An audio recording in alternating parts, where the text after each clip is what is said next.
In today's video, I'm going to teach you how to change your Google Drive settings. Whether you're looking to customize your interface, alter notification preferences, or manage your storage space effectively, understanding how to navigate and customize Google Drive can greatly enhance your productivity and control over your files.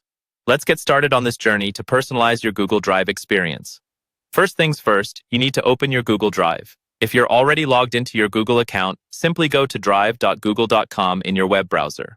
Once you're there, you'll see your typical interface, which comprises folders and files that you've uploaded or that have been shared with you. Now, look to the top right corner of your Google Drive interface.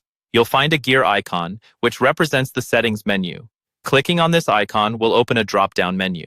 This is where you can access your main settings. Let's dive deeper into what you can do here. Select Settings from the drop-down menu. A new window will pop up with a range of options you can adjust. First, let's talk about setting up your general settings. Here, you can change several core characteristics of how your drive functions. For example, you can toggle on Convert Uploads. This means that any Microsoft Office files you upload will be automatically converted into Google Docs, Sheets, or Slides formats.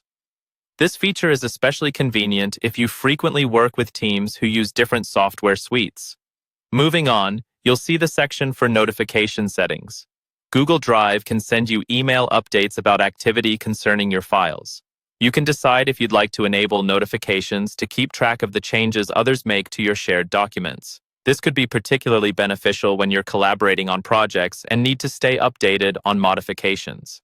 Let's not forget about managing your storage. In the settings, you have an overview of how much storage space you're using. If you find yourself running low on space, this is a great chance to evaluate which files you can delete or if you need to upgrade to a larger plan. Lastly, if you're looking to have offline access to your files, head over to the Offline section where you can enable access to your recent files without needing an internet connection. Once you've made the desired adjustments, remember to save your settings. Customizing these settings helps ensure that Google Drive operates in a way that best suits your workflow and needs. By understanding and utilizing these options, you can make your Google Drive experience much more streamlined and tailored to your personal or professional objectives. I hope you found this guide helpful, and you can now navigate your settings with confidence and ease. Don't forget to like and subscribe for more tips. Thank you for